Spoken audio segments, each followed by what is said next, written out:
What is it with the network error in this game? Every time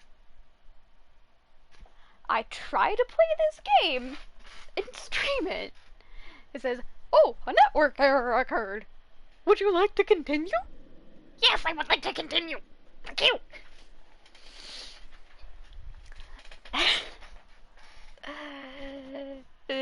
Sorry about that.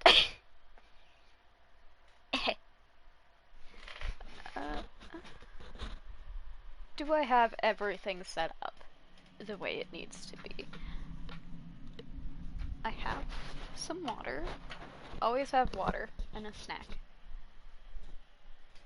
I'm gonna refill my thing of goldfish, actually.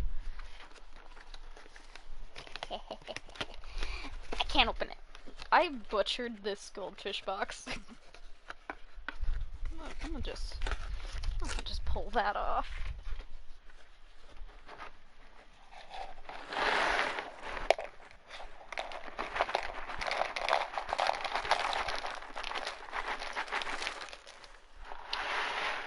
Have snacks and water when you're streaming, especially for long periods of time.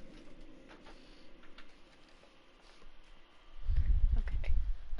Got my stream manager up. It is plugged in. My phone is okay. I have nothing to do on my phone. What the fuck off? Game is up. Okay. Let's continue.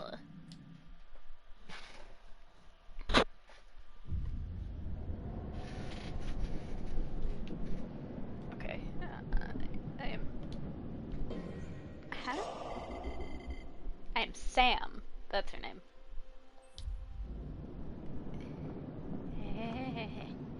I can't remember names. What is... I didn't look at our objective. What is our objective? Find the others. Okay. I wanna look around, though. Where did Mike go? Oh, Mike went downstairs. I've interacted with that picture about 7 times. Over 2.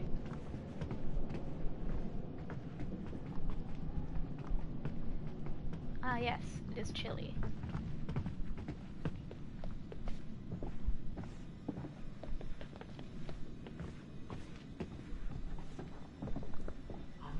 How do you rate our chances of survival? I'm trying not to think about it. Oh! Go, go, go! Oh my God! Run! Oh shit!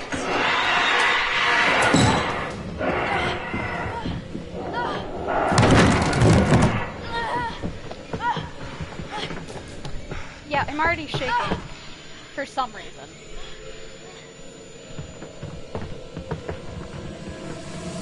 It's going off. Don't move.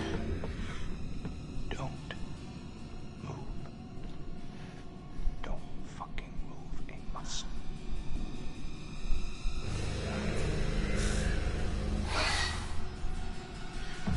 I had to put my controller off to the side to make sure I don't move.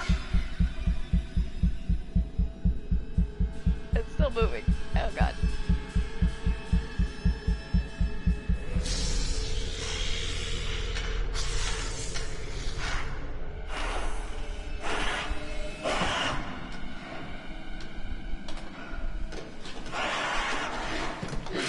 Spider-Man.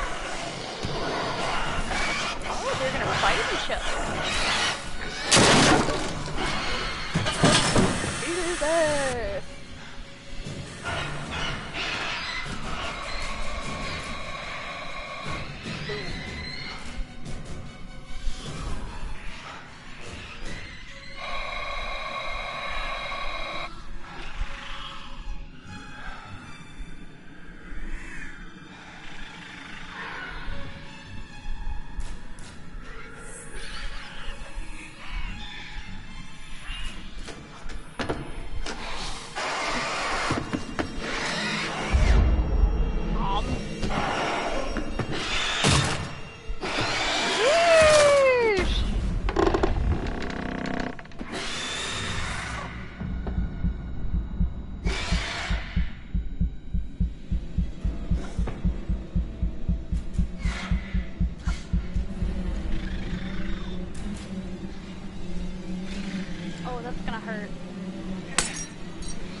motherfucker.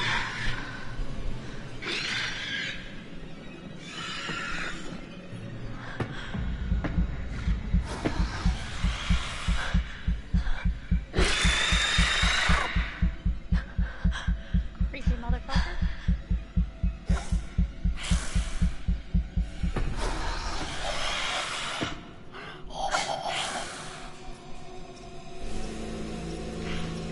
I'm gonna run for the switch.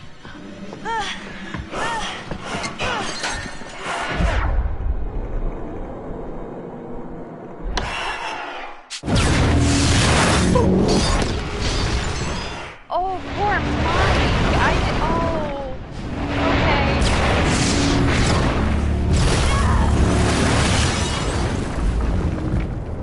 No one's happy and everybody dies.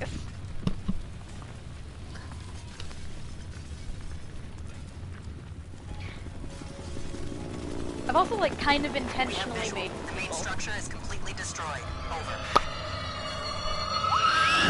Hold on. I'm seeing something. I have confirmation on 3 survivors. Let's pick them up.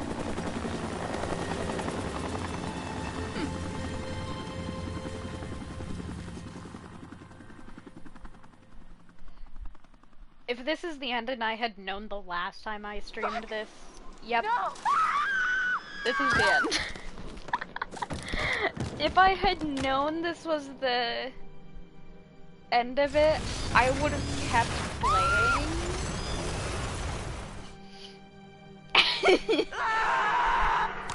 Bye bye, Matt. He's...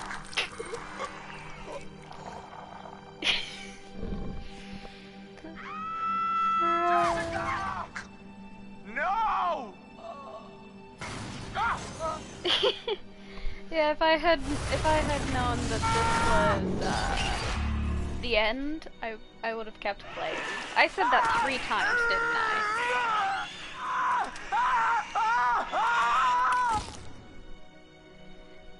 Yeah. The old man, I don't know how to describe him. I mean, You said you thought he was stalking you at first. Did anyone else in your group think that? well, yeah. Is it possible they could have killed him? What? No. No, you don't understand. Don't you And understand? if he attacked you, He saved my life. And I watched him die. He held it right up to my face. Right here, right in front of my nose, and he could have shot me. He almost shot me, the prick. I mean, you go out with a guy for however long and you think you know him, but man, this one really takes the cake. I thought we were close. After his sisters disappeared, he'd come and talk to me. He said I was the only one who understood him. I thought we had a connection. If you need someone to talk to, I'm fine. sometimes, after a traumatic experience, I said I'm fine. About Matt, have you found him? He's dead. no, not yet. Yeah, well, don't look too hard. You don't sound very concerned. Fucker left me to die. He said he was my boyfriend, but then he basically murdered me. Would you give a shit? Sheesh. It was my fault Mike died. I wasn't supposed to move. But I did. And he saved me. So it's my fault that he died. You need to listen to me. I don't care if you believe me or not. Doesn't matter because you will. You need to go down to the mines. What's in the mine, Sam? I've seen what's down there. And I'd give anything to unsee it. I don't want to skip this. I'm actually intrigued now. I like this song though, so.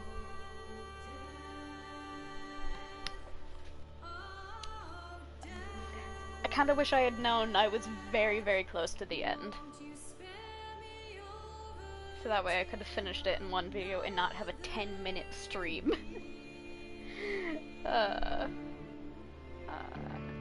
I'm definitely gonna do another playthrough of this. Try and keep everyone alive. Yeah, I'm definitely gonna try and keep everyone alive during another playthrough. But I'll do it in longer segments than 2-hour streams, because that's kind of what I've been doing recently. It's just 2-hour segments. Yeah.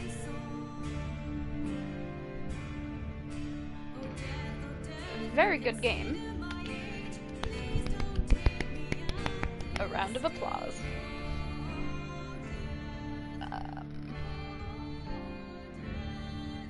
You know what? Okay, let's skip that. I know I like that song, but I'm gonna skip that. Let's go through the status and collectibles. I missed so much as well.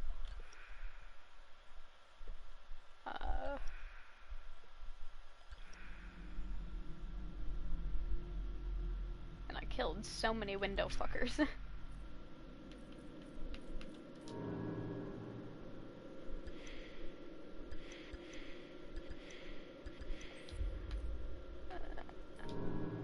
In the end, Sam escaped. Mike died in the lodge. Ashley died in the lodge. Emily escaped. Chris escaped. I kind of wish Emily didn't escape. I didn't really like her. So, let's go through the bonus content. See what's new. Okay, let's watch the from stage to screen parts, just so I have a little extra content. My name is Will Biles, Executive Creative Director of Until Dawn. And we can see how it was The created. first part of getting a believable facial performance in-game is to capture, topographically, the actor's range of emotional expressions as separate versions of the same head. Every tiny nuance gets digitized and merged, effectively creating a model that can recreate every facial movement that the actor makes. They also did Once this the with topography has been recorded, the actor's Apex. performance itself can be captured by using a predetermined set of marker points drawn precisely on the face and a high-def helmet cam wirelessly linked to capture devices. I know they specifically did that Camera with is the small box emotes where it looks like the and microphone should be. finishers. It records in high def the movement of the dots throughout the performance that will drive the expressions captured earlier. Unlike other systems, this form of capture is far less lossy because there are fewer interpretations between performance captured and performance rendered finally in-game. The audio is also recorded via 2 separate lavalier mics attached to the helmet. It takes a while for the actors to acclimatise to carrying around the recording devices and the helmet cams, but very soon the shoot becomes similar to any other effects shoot or a green screen shoot. The actors in these scenes are only recording facial animation, but use cursory body movements for pacing. Wait, and maybe we should all stick together and find everybody and make sure that we're all okay, so... 1-1, the year before the prank. Take 2, Mark. Other than the other actors, they have to use their imagination for everything and everywhere that they are supposed to be seeing and feeling. Idiot. So dumb. From a hot midday studio in Los Angeles to a freezing midnight mountain in British Columbia.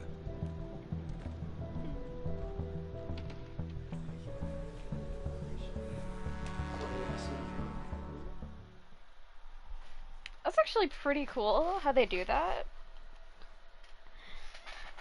And it's also pretty silly looking, especially out of context.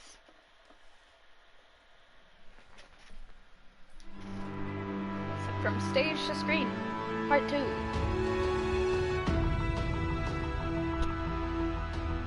Because Until Dawn has a dynamic, ever-changing story, the facial performances and the body performances are recorded separately, with different systems.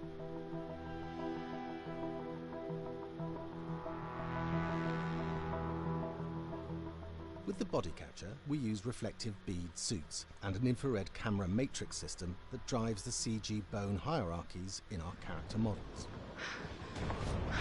I know they do a lot of stuff like this regarding These performances cover everything from character locomotion, scene-specific like performances, finishers and stuff stunt in different work, games. most of which was recorded at studios in Pinewood and Shepperton, near London. Hannah.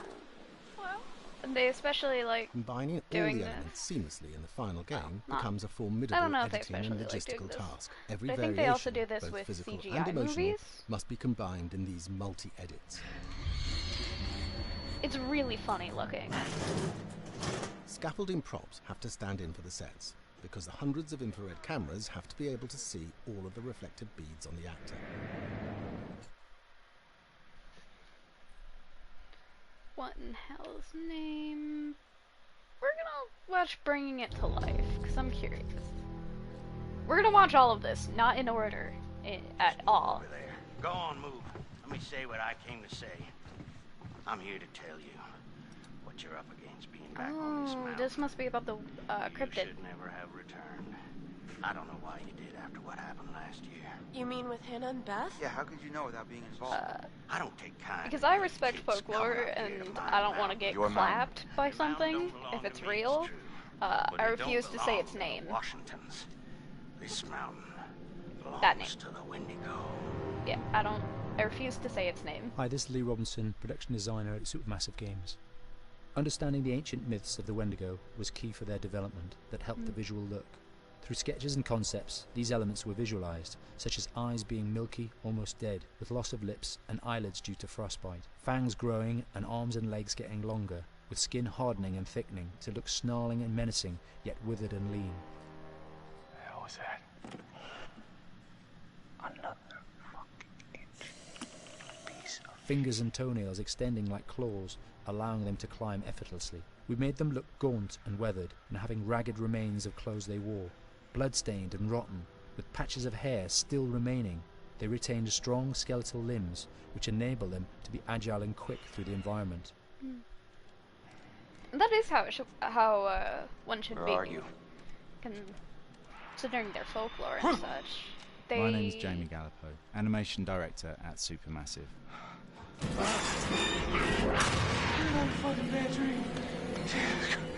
The overall direction on the creature was to be very strong, to be extremely fast. We wanted a spider-like movement to the creature. 1 minute scampering to leaping and then crawling, almost instantaneous. And finally, we wanted the creature to have this real, uncontrollable thirst for flesh. Oh, yeah. From a sound design perspective, the Wendigo is a real challenge. For the main vocalizations of the Wendigo, we used our own vocalizations, various different animals from the exotic to the farmyard, various plugins and processes to gel these sounds together and keep a human resonance behind that voice, telling the backstory of the Wendigo.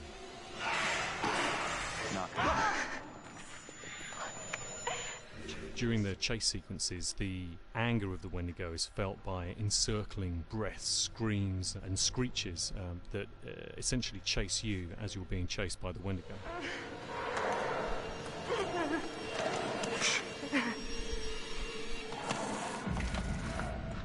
We would layer them up in a multitude of layers, sometimes 15, 20 sounds playing at the same time, to build up the vocalizations for this fearsome creature which is always in attack mode, hyperactive and chasing you throughout the game.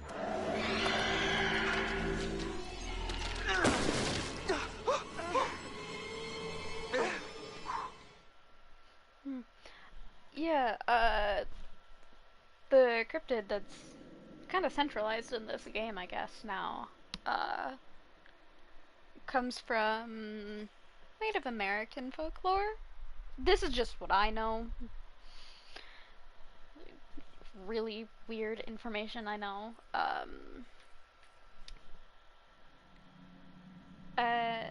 Specifically during the winter time, if you are stuck with a group and are starving and the result is cannibalism, that is what happens. You get turned into the thing, the cryptid.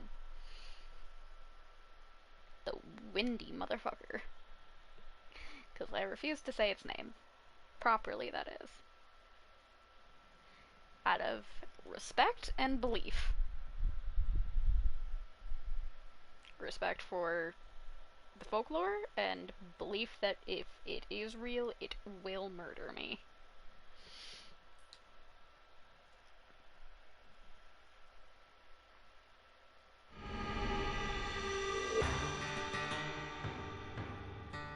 America's Northwoods border region.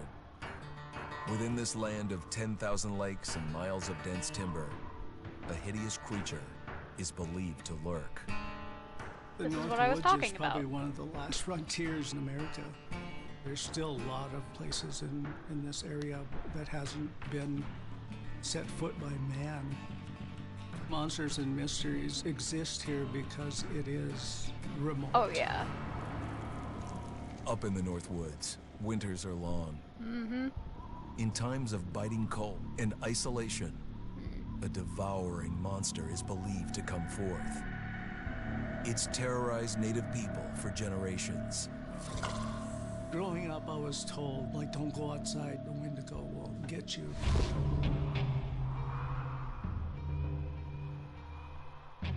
So this is more in depth of what I was just talking about. Among the traditions of the northern Algonquin tribes is the Wendigo, a monster that can seize hold of a person to carry out its hunger for human flesh. Many Native Americans fear even talking about this Wendigo, and even the mention of the name will let the Wendigo find out where you are, and it will open you up to be possessed by this Wendigo. That is why I refuse to say its name properly. The most famous case of a Wendigo possession took place in 1879. In the deep woods outside of Edmonton, Alberta. Swift Runner, a Cree Indian, was a trapper and a guide. He had left town the previous autumn with his wife, 6 children, and his mother. But when Swift Runner returned in spring, he was alone. Swift Runner came into a nearby village telling this heartbreaking tale. I had to watch them starve to death. Of his family being killed by starvation, and that he was the only survivor. My whole family gone. It wasn't hard to understand a family falling victim to a brutal winter. To even not. Yet something was suspicious about Swift Runner. He was a strapping man, and he came into town weighing over 200 pounds. It didn't look like somebody who had just weathered a terrible winter. He wasn't malnourished, didn't look like he was starving. He looked healthier than ever. After a few nights, it became clear that something was wrong. He started having night terrors, screaming in his sleep. I am the Wendigo! Villagers alerted the police. Swift Runner actually guided them back to his winter cabin. And ate them. When they got there, that's when they saw the true horror.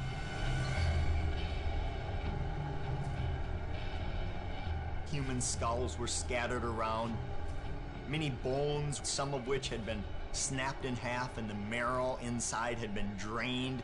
They had never seen anything like it. Swift Runner had killed his entire family, shooting them, hitting them with an axe, strangling, and then eating most of their bodies. If what he said was true about having a harsh winter, he resorted to cannibalism. Right up until the moment the noose was on his neck, Swift Runner swore the evil spirit of the Wendigo had possessed him and twisted him into a cannibal killer. When he was on the gallows, Swift Runner himself said, "I am no longer a man." But a demon.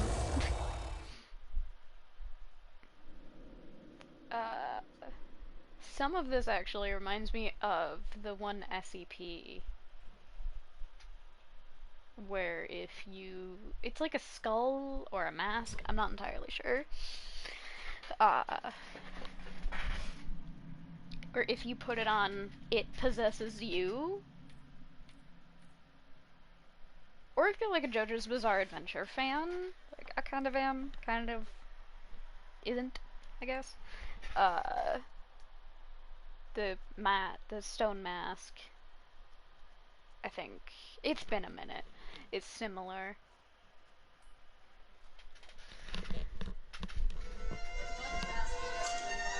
Yeah, fast and violent.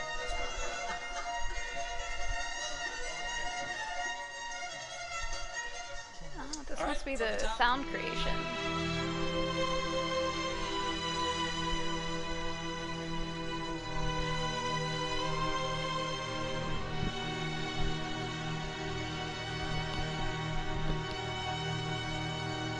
As someone who wants to get into character design, this is actually quite interesting.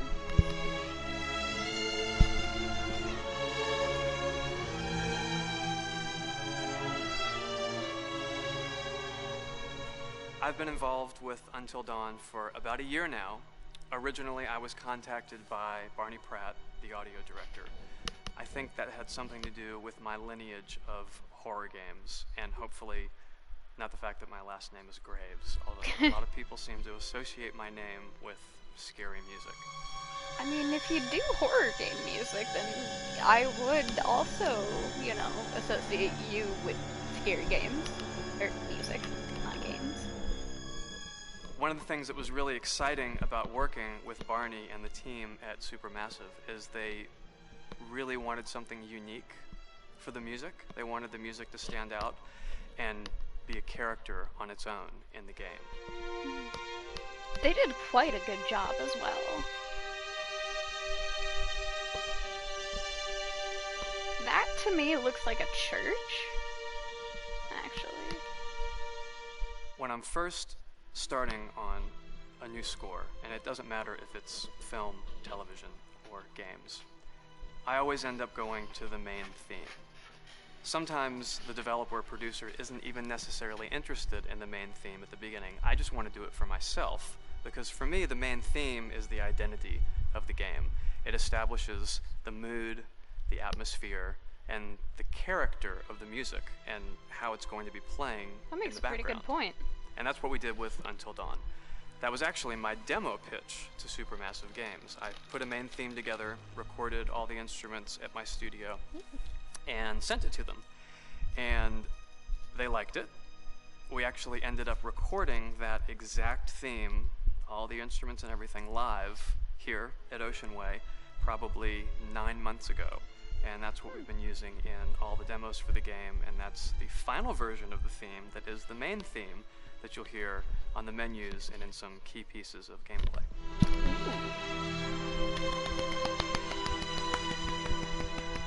Congratulations, my guy.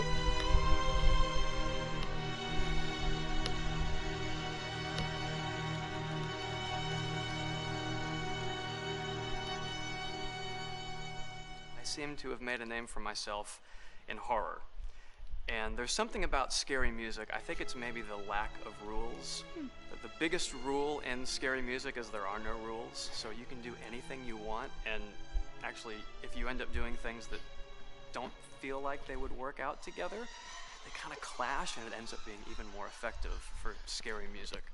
So that's what really drew me to Until Dawn, was the textures, plus writing thematic material that is interwoven with the scary textures. I haven't really done anything like that before. Usually it was just all tension all the time, and that's fun and it's great.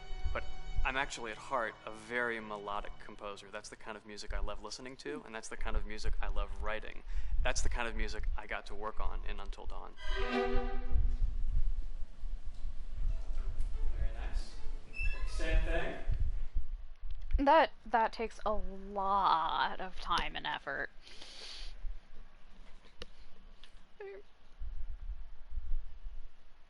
He's the dude who had his head cut off. Like, I really want to get into making character design for video games, and I really hope in the future that I'll be able to do that and really be able to work on a big production.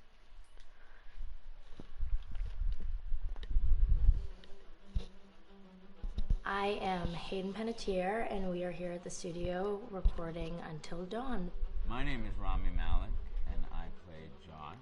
My name is Megan Martin. My name is Brett Dalton.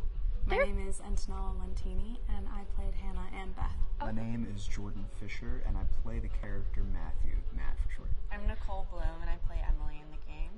My name is Noah Flight. They look really much like their characters, which is actually really cool. Story of 8 teenagers who revisit this cabin in the woods about a year later after a really traumatic experience where I've lost 2 of my sisters, so coming to kind of get some closure in that respect.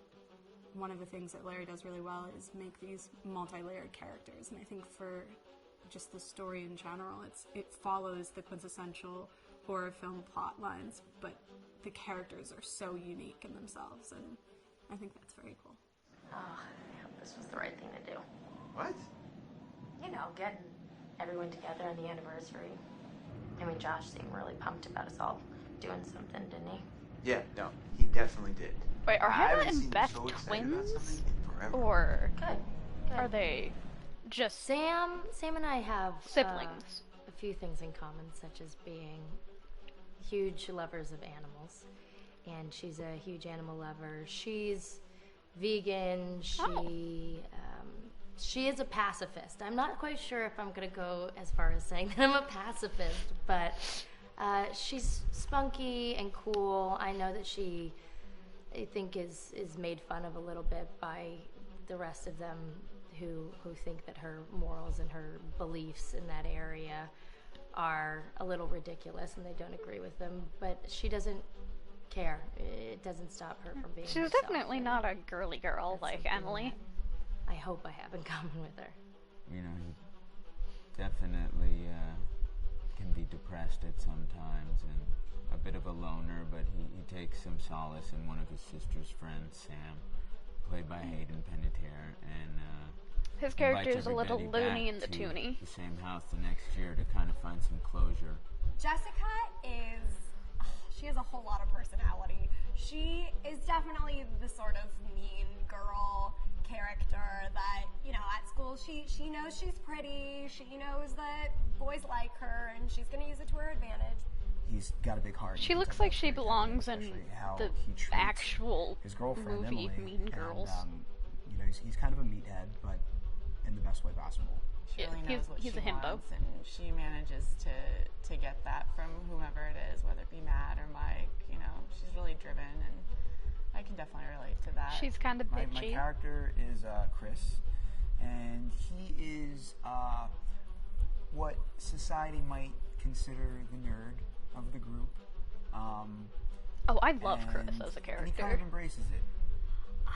Ashley she's a little more serious than some of the other girls. She's definitely very intelligent and thoughtful. She kind of looks at the whole big picture of things. She's not quite as geeky as Chris, but they connect in a lot of ways. Mike is like big guy on campus. He's the class president who has some charm and has brain, and I don't know, people seem to like Mike. He gets away with a lot, though. He can be kind of jerky. Yeah, he seems like the big he's a people pleaser. Football player, basketball player, muscly dude. I can definitely attest to being. It's just like, what is math? That guy. I'm always the friend that wants everybody to be happy and wants everybody to be taken care of. Hey, same. That's definitely Matt. But also, like, this character is just so fun. I rarely get to play the bitch, and so it was really fun to do that. The spirit of things, seriously, what's wrong with you? Just trying to lighten the mood, Em. Don't be like that. Like what? The way you're being. You always get like this. I just think this is just the coolest thing to be a part of, and I just think it's going to take the world by storm. I really do. I think this genre is the wave of the future, and I think that once people see the potential behind it, of getting to interact with the drama that you're witnessing unfold in such a realistic way, that this is how entertainment's going to be from now on. I really do like choose your own adventure kind of stuff, especially in video games. However, I never read choose your own adventure books because they confused me. The fuck did I just... Oh. a car driving by. Hi, this is Lee Robinson, production designer on Until Dawn. The production design for Until Dawn started with the great teen horror script that sets the characters in a Canadian winter mountain lodge, being a contemporary Canada. setting with visual clues derived from classic films of that genre, such as Hitchcock's Psycho and Stanley Kubrick's Shining. Ooh, I still have to watch The Shining. The storyboards are vital to the production design as it allows the designer to understand the scale of the environments to be made and the detail that would be seen to create the atmosphere of a horror. This took us into concepts that took these storyboards further, visualizing the world through the color palette, the lighting, tone and the mood, and developing key locations such as the lodge, the cable car stations, the forests themselves, the wilderness. Never forget As you to can see, take real the environments and world atmospheres changed quite a bit from warm and inviting to references cold into and account. threatening. The Millionaire's Mountain Lodge was a key example. It was designed to be made from nearby stone and timber, embedding it into the landscape, with a contrasting and contemporary interior needing to be opulent and extravagant. We created dark and claustrophobic corridors with ominous and large open spaces, almost cathedral-like in size, and with They huge really structures to succeeded silhouette in that. and dwarf the characters within, providing a labyrinth to explore and wander. They succeeded in that. One Each thing I hate character was about horror developed with a is, strong visual identity in mind, with contrasting colours, Labyrinths. tones and silhouettes to identify them, each to have their own texture, pattern and shape, so that when they were lined up, you could always identify them. both scary but confusing. The costume designs allowed a range of clothes that would suit them for the cold winter weather, but also have an element of style and individualism, so that the audience could look at them and relate, recognizing themselves within them. A lady would like to cuddle up with her man by a nice cozy fire bathed in atmospheric mood lighting. Right. It'll get plenty toasty once we're rubbing up against each other. Mike, fire and mood lighting. Yes. Working with the lighting artists, we really brought the look and feel of the world together, and this required a thorough understanding of the visual language of teen horror. A key scene was where all the characters emerge out of the rear of the lodge chasing Hannah. A contrast is evident straight away from the exterior wilderness to the warmth of the lodge. The attention to character lighting here is through the bounce and rim lighting, accented colours and composition, creating characters that come from the dark into the light and back again with an emotional effect. Guys, Okay, I'm not muted. I have to there's double someone check that. outside. What the hell? Hannah! What's going on? Where's my sister going? It's fine. She just can't take a joke. It was just a prank, Han. There is 2 more. Yeah. Yes? Yeah, there's 2 more out of all the ones that I have unlocked at the moment, so... After that, that's gonna be the end of this. Super short. Not what I would prefer, but what can you do? Until Dawn is a game that's full of horror, and one of the things we decided to do early on was to take a scientific approach to how scary it was. So we did experiments on people, and we measured their responses to the game. We've created a test area. It's as close to a home setup as we can get it. We've recruited ordinary people to play the game, and we've left them to play it on their own. Turning the light off. I was gifted dark chocolate. The only difference is it's rigged with cameras and microphones that relay the data through to the next room where people are watching them play. Bracelet here we use for biometric testing. It measures the player's emotional response. It's called a galvanic response sensor. It makes contact with the user's skin and it measures the electrical conductivity across their skin. It's the same principle as an old-fashioned lie detector. When you're stressed, you sweat a little, very sensitive, and picks up tiny changes if the player is feeling anxious or scared. That data's fed back to a testing team, it comes through as a graph. I'm so sorry.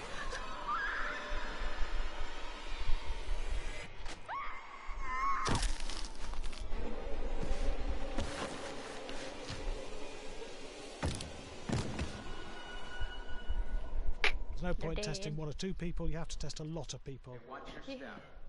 When we have a Especially scare that's consistently has a different measurable type of emotional people. response, then we knew it was good. If it didn't have that, it goes back to the team for improvement. The data doesn't tell us what's wrong with the scare, it only tells us if it's working or not. Okay, so you hear that too, right? You should definitely test it on a bunch of Here different we have a people, chapter especially if you're doing relatively early something in the like game. that. Weirdly regular.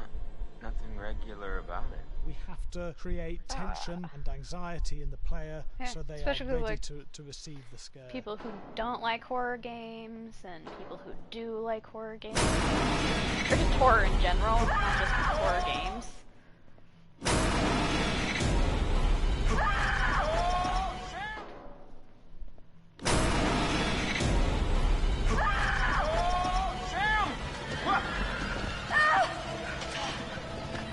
Have to give the player time to recover, to cool down, to calm down, and then start building the tension again before we do the next scare. They did that quite well, actually. Hey. What? Hats off to them. What the hell? Ooh, you just got mumps.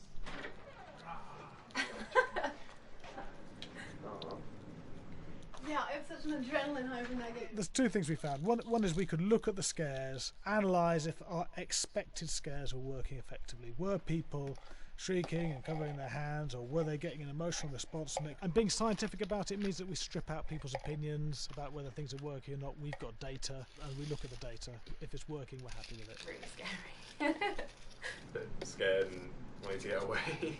I actually did maybe a bit scared to play on my own, but in a room with the lights on, yeah, with some other people as well, yeah, maybe. But because I'm a scaredy cat, I would play with someone in the room. And the lights on. It was one of the scariest games I've played in a long while.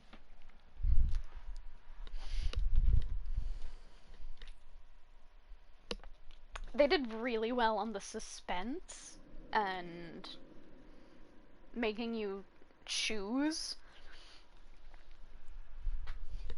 And like the countdowns really put a what's the word? What am I trying to think of? I don't know what I'm trying to think of at the moment. So let's just watch this. Hi, Larry. Hey, Graham. Hi, my name is Graham Resnick. I'm a filmmaker, writer, director, sound designer, and I started working with Larry Fessenden about 10, 15 years ago through my friend Ty West, who I grew up with, and have done a lot of sound design with on his films. And he was producing Ty's films at the time, and Ty introduced me to Larry. Larry produced my first feature, and we've written together on several projects. My name is Larry Fessenden. I'm a filmmaker. I run Glass Eye Pix, which is an independent production company out of New York. We make indie movies, a lot of scary movies as well. And I got a call to audition to write this video game. And I called my pal Graham Resnick because Graham is a gamer. And while I thought I could offer something to the idea of writing this multi-branching story, I knew that I would want Graham's expertise as a lover of gameplay, since I guess games were started. So and just as a lover. And as a lover, yes. As just why there's so many sex jokes in the game. There was one Italian website that said Larry that's Fessenden and Graham Resnick, the two lovers behind Untitled Chapter. Come here. It's getting spicy. Maybe I know how to handle you too. I am definitely ready to be handled. So I wanted Graham by my side. Now where did my goldfish go? Yeah, and we got the gig, and it's been an amazing ride. It went into the back rooms. Never mind, I found it. Oh my gosh, she's taking her shirt off. What? Oh my god. Matt, What are you doing here? Hannah. I'm sorry, Hannah. This all got out of hand, but... So in the game, the basic setup is that a year prior to the game's start, all these kids had gone up to a ski lodge that was owned by the parents of one of the kids, or a couple of the kids, and some of the teenagers played a prank on some of the other teenagers, and a terrible tragedy occurred when a few of them, 2 sisters, ran out into a blizzard, and were never seen from again.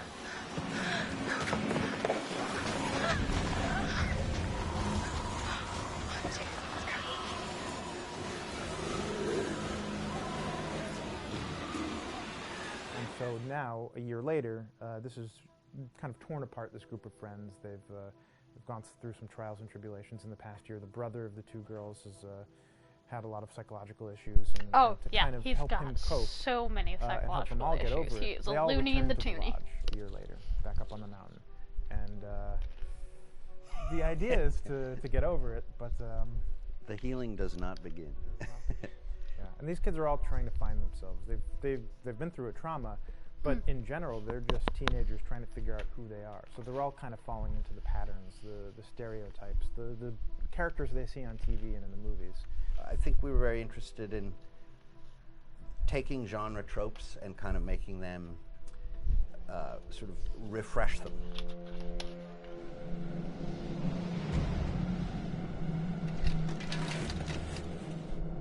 Hey, did you see that? Dad said it'd just be us this weekend. We're familiar with how slasher movies work. Most people have seen some horror movies, and we have established notions and preconceptions about the roles of the players in horror movies and how they talk and how they get killed and how they have sex.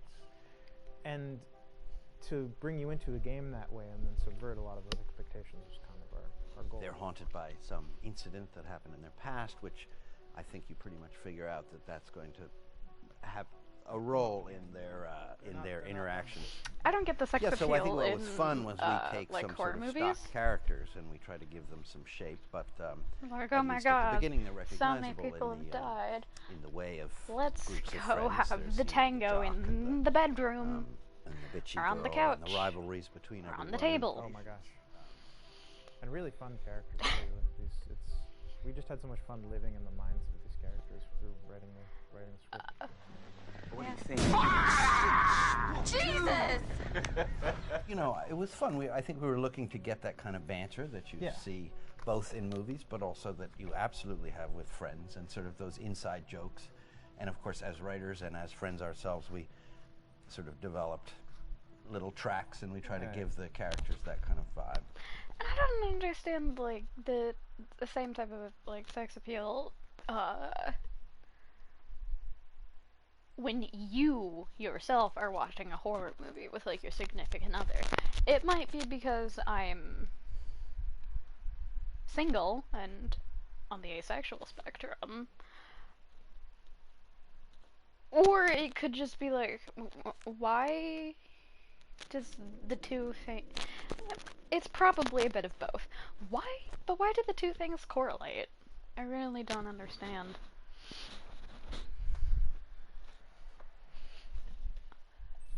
But yes. Oh, we can go to the... Ooh, okay.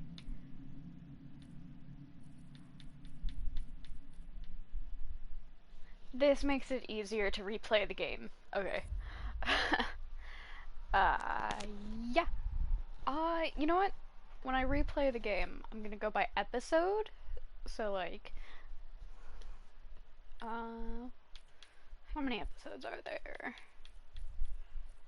That's 10 and then some, I guess.